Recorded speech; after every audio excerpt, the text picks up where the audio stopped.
శ్రీరామ రామ రామేతి రమే రామే మనోరమే సహస్రనామ తత్తుల్యం రామనామ వరాననే శ్రీరామ రామ రామేతి రమే రామే మనోరమే సహస్రనామ తత్తుల్యం ఓం నమో భగవతే వాసుదేవాయ నమః. ఉపనిషత్ దర్శనం. ఋగ్వేదాంతర్గత ఉపనిషత్తులలో 6వది మద్గలోపనిషత్. శ్లోకం: శ్రీ మత్స్యరూప సూక్తార్థం పూర్ణానంద కళేబరం పురుషోత్తమ విఖ్యాతం పూర్ణం బ్రహ్మ భవామ్యహం. పురుషోక్తం అర్థాన్ని గురించి వ్యాఖ్యానిస్తున్నాం. పురుష సంహిత అనే గ్రంథంలో పురుష సూక్తం అర్థం గురించి సంగ్రహంగా చెప్పబడింది. ఈ సూక్తంలోని మొదటి పదం సహస్ర శీర్ష అన్న చోట సహస్ర అనే పదం అక్కడ అనంత శబ్దవాచకం అనగా సహస్ర శీర్ష అంటే అనేకమైన శిరస్సులు కలవాడు అని అర్థం. దశాంగులం అనే పదానికి అనంత యోజనం అని అర్థం. ఈ సూక్తంలోని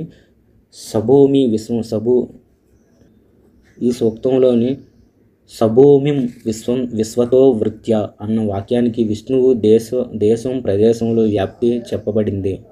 అలాగే యచ్చ భవ్యం అన్నదానికి కాలతః వ్యాప్తి చెప్పబడింది. మూడవ మంత్రానికి విష్ణువు మోక్ష ప్రదత్వం చెప్పబడింది. ఏతావాస సంజ్ఞా మహిమ అన్న వాక్యంతో శ్రీవారి వైభవం చెప్పబడింది.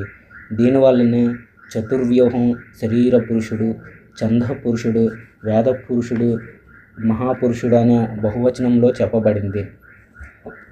ప్రతి దూర్ధ్వ ఉద్వైప పురుషః, త్రిపాదూర్ధ్వ ఉద్వత్ప పురుషః అన్న చోట అనిరుద్ధుడు వైభవం చెప్పబడింది. తస్మాద్విరాడ జాతయ అనే మంత్రంలో శ్రీవారి నుంచి ప్రకృతి పురుషులు ఉద్భవించారన్న విషయం చెప్పబడింది. యత్పురుషేణ హమీషా దేవయజ్ఞ మాననత్వ అనే మంత్రంలో సృష్టి యజ్ఞం వర్ణించబడింది. సప్తాన్యాసం పరిదతః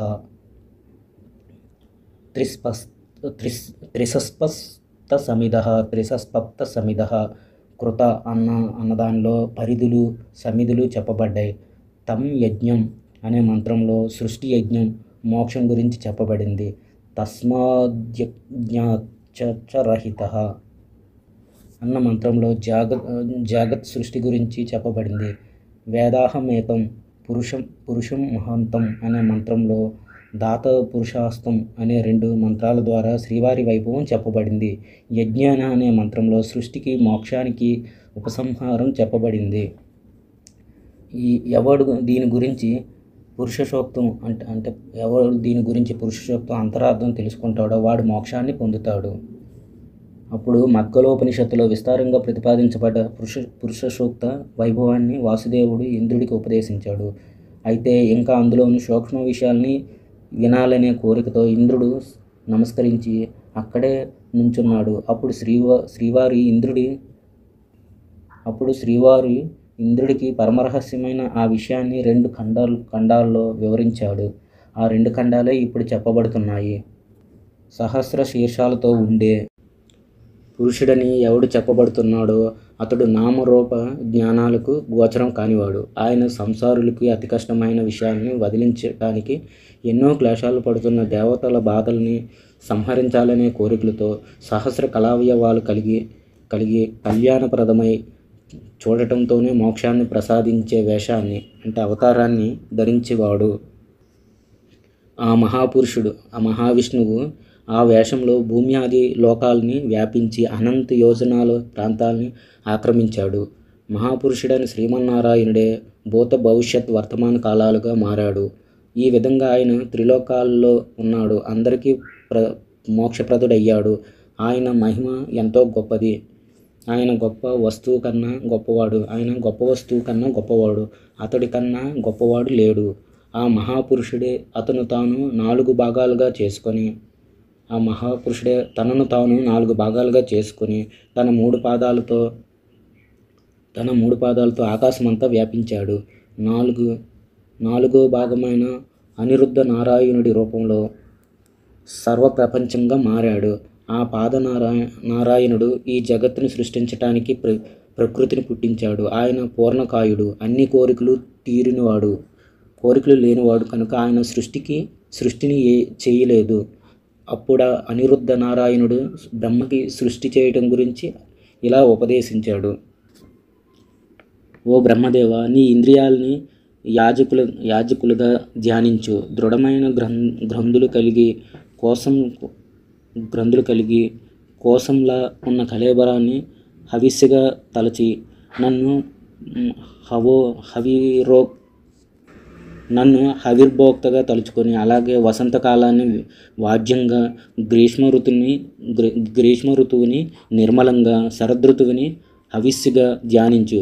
ఈ విధంగా అగ్నిలో హోమం చేస్తే అంగస్పర్శ వల్ల కళేబరం వజ్రంగా అవుతుంది. తరువాత నీవు ఎంతోమంది ప్రాణుల్ని సృష్టించగలవు. అలా స్థారజంగమాత్మకమైన జగత్తు రూపొందుతుంది. జీవాత్మ పరమాత్మల సంయోగం వల్ల మోక్షం లభిస్తుంది. ఇదే సృష్టి యజ్ఞం. ఎవడు ఈ సృష్టి యజ్ఞం గురించి తెలుసుకుంటాడో, మోక్షం పొందే విధానం గురించి తెలుసుకుంటాడో, అతడు సకల జీవుల్లో ఒక్కడే దేవుడిగా అనేక విధాలుగా కనబడుతుంటాడు. ఆత్మపురుషుడు పుట్టుకలేని వాడైనప్పటికీ అనేక విధాలుగా పుడుతున్నట్టు కనిపిస్తాడు. ఈ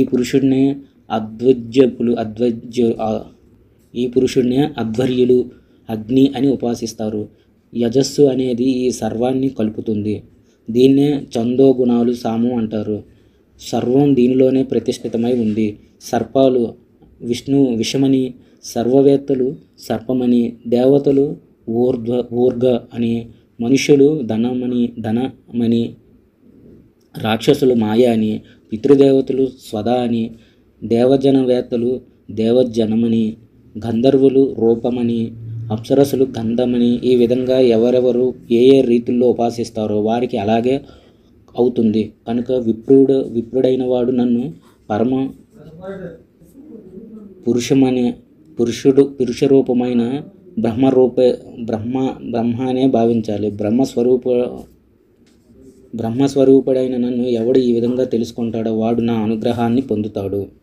ఆ బ్రహ్మం అనేది తాపత్రయాలకి అతీతమైనది, ఇరుకోశాల నుంచి వినుర్ముక్తమైంది, షడూర్యలు లేనిది, పంచకోశాలకి అతీతమైనది, సద్భావికరాలు లేనిది, ఈ విధంగా సర్వ విలక్షణమైనది. తాపత్రయం అంటే 1 ఆధ్యాత్మికం, 2 ఆది భౌతికం, 3 ఆది దైవికం అని, కర్త కర్మ కార్యం అని, జ్ఞాత జ్ఞానం జేయం అని, భోక్త భోగం భాగ్యం అని 3 విధాలుగా.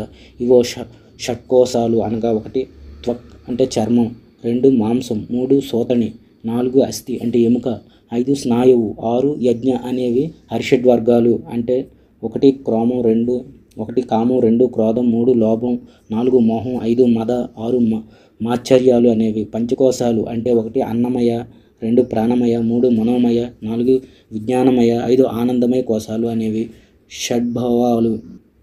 షడ్భావాలు అంటే ప్రియత్వం, 1 ప్రియత్వం, 2 జననం, 3 వర్ధనం, 4 పరిణామం, 5 క్షయం అనాశనం అనేవి. షడూర్ములు అంటే ఆకలి, 1 ఆకలి, 2 దప్పిక, 3 ఈ లోకం, 4 మోహం, 5 జర అంటే వ్యాధి, 6 ఆమరణం అనేవి. షడ్భ్రమలు అంటే 1 కుల, 2 గోత్ర, 3 జాతి, 4 వర్ణ, 5 ఆశ్రమ, 6 రూపాలు అనేవి. ఇవన్నీ కలిగి ఉన్నందువల్లనే పరమపురుషుడు జీవుడవుతున్నాడు. అంతేగాని ఆయన జీవుడి కన్నా వేరు కాడు. ఎవడైతే ఈ ఉపనిషత్తుని అధ్యయనం చేస్తాడో వాడు అగ్నిలాగా, వాయువులాగా, ఆదిత్యుడిలాగా పవిత్రుడవుతాడు. రోగాలు లేనివాడవుతాడు. మహాపాతకాల నుంచి పవిత్రుడవుతాడు. సురాపాన దోషం నుంచి, అమాభ్య గమన దోషం నుంచి, స్వర్ణాస్తేయ దోషం నుంచి, వేదాలు వదిలేసిన దోషం నుంచి, గురుసేవ వదిలేసిన అభ్యక్ష భక్షణం చేసిన దోషాల నుంచి, ఉగ్ర ప్రతిగ్రహం నుంచి, పరదారాగమనం నుంచి, పవిత్రుడవుతాడు. క్రోధ, లోభమోహ మదమాశ్చర్యాల నుంచి బాధింపబడిన అన్ని రకాల పాపాల నుంచి విముక్తి పొందుతాడు. అతి రహస్యంగా రాజగూహ్యం, దేవగూహ్యం, అతి గోప్యం అయిన ఈ పురుష సూక్తాన్ని దీక్ష లేని వాడికి ఉపదేశించకూడదు. సాంప్రదాయం తెలియక వాడికి, యజ్ఞాలు చేయని వాడికి, విష్ణు భక్తుడు కాని వాడికి, యోగి కాని వాడికి, ఎక్కువగా సంభాషించే వాడికి, అప్రియాలు మాట్లాడేవాడికి, సంతోషం లేనివాడికి, వేదం చదివిన వాడికి ఉపదేశించకూడదు. ఈ పురుష సూక్త రహస్యాన్ని ఎరిగిన గురువు కూడా ఒక పవిత్రమైన ప్రదేశంలో కూర్చొని మంచి తిథి వార నక్షత్రాలు చూసుకొని మహాపురుషుడిని ధ్యానించాలి. తరువాత సద్గుణాలు కలిగిన శిష్యుడు కుడి చెవిలో పురుష సూక్తార్థాన్ని ఉపదేశించాలి. బయటికి చెప్పకూడదు, చెవిలోనే చెప్పాలి. ఇలా బోధిస్తేనే చెప్పిన గురువు, విన్న శిష్యుడు ఇద్దరూ ఈ జన్మలోనే మహాపురుషులు అవుతారు అని ఈ ఉపనిషత్ చెబుతోంది. సమాప్తం. జై శ్రీరామ్.